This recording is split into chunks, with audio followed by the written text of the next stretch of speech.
Hi, I'm Nat, and today I want to talk about Elliot Page and the newest allegations about an incident that this person says happened to them about a year ago, but which are coincidentally coming out the same day that this person's newest book is coming out. So it's starting to sound a lot like a Jussie Smollett kind of situation. But if you don't know who Elliot Page is, that may be because this person recently transitioned from female to male. Before then, this person was most famous for movies like Juno, in which this person portrays a pregnant teenage girl because this person is biologically female, and before that, this person also used to identify as a lesbian. However, now, what this person is most famous for is transitioning and encouraging little kids and children to transition by being an activist for gender-affirming care. And you see, I keep using this person instead of using Elliot Page's preferred pronouns because I refuse to cater to another person's delusions. You see, I can respect pronouns when it is someone that I respect, but I do not respect Elliot Page because one of the main things Elliot Page keeps doing nowadays is rallying and advocating for gender-affirming care for children, which is mutilating, sterilizing, and permanently damaging a child's body, all in the name of gender ideology. But now back to Elliot Page's claims. So this person says, and I will read from the New York Post, that the following incident was true and happened. Actor Elliot Page has shared that this person was verbally attacked and threatened by a crazed transphobic man who shouted that he was the reason I need a gun in Los Angeles last year. Page, 36, was standing on a corner in West Hollywood on the way to Pink Dot convenience store when the enraged and hateful stranger approached this person, shouting obscenities, according to the Los Angeles Times. Elliot Page says that this person said, "I'm going to effing gay bash you, F-slur for a young gay man." The man yelled, forcing the actor to bolt towards the store in fear. Employees at the Pink Dot escorted a terrified Page into the shop, but the man allegedly followed this person and stood at the store's doorway. "This is why I need a gun," the maniac reportedly yelled at Page through the glass door.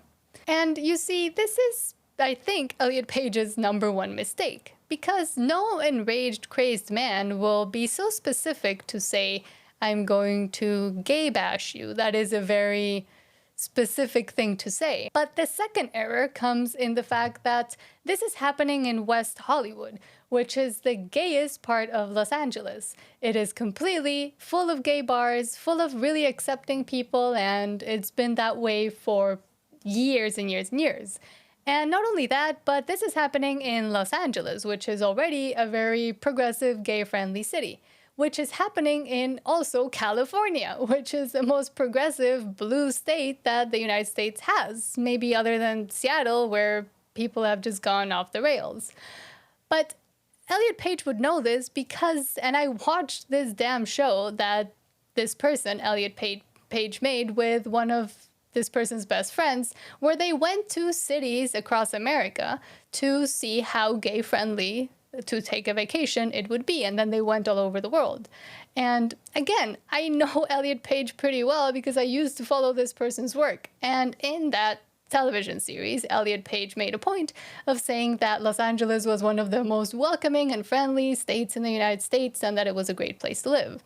But now apparently in 2023, when things have gotten even more progressive and more accepting and more completely captured by gender ideology and respecting the LGBTQ new community, well, now these kinds of incidents are happening. Coincidentally, at the same time that Elliot Page's newest book called Pageboy, which, why do grown adult transgender people keep calling themselves boys and girls?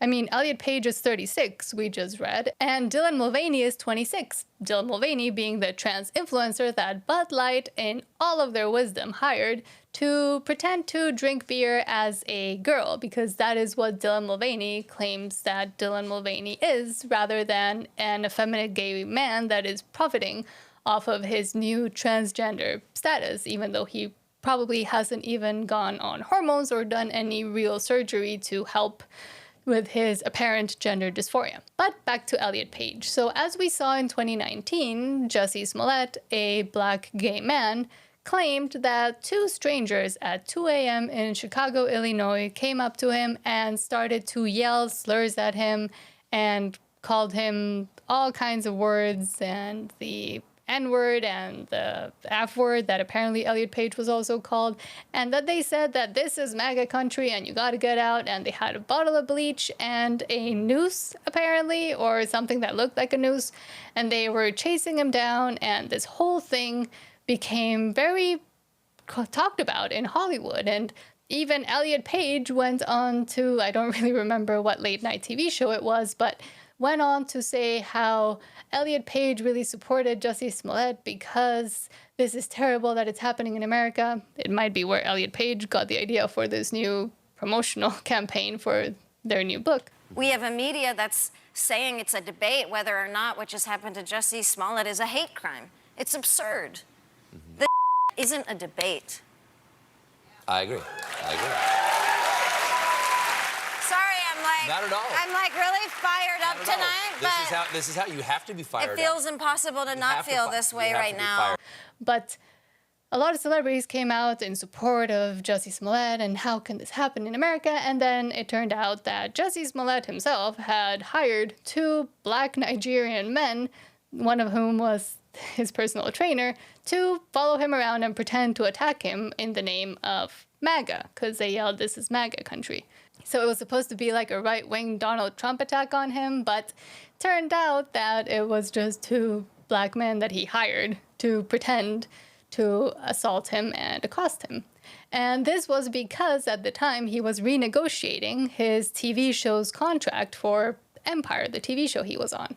So we see more and more nowadays that celebrities are kind of running out of ways to market themselves to people because a lot of people are just tired with them and their opinions because they've been captured by the progressive left. And so all they can come up with is to declare themselves and make themselves into victims, which it sounds like it might be the case for Elliot Page as well.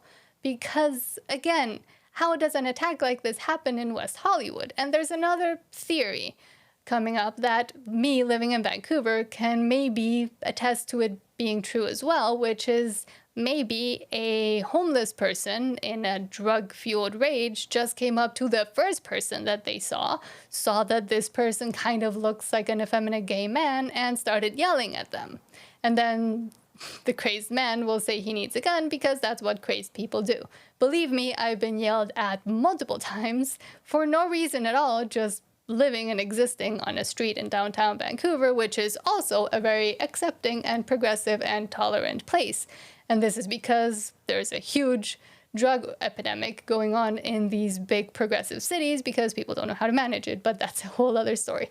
You can check out a video we did about it here. But in reality, the most likely option is that this was all fabricated as a marketing ploy to promote Elliot Page's newest book, which, if it's anything like this story, sounds like it might also be pretty fabricated, even though it's supposed to be based on Elliot Page's life.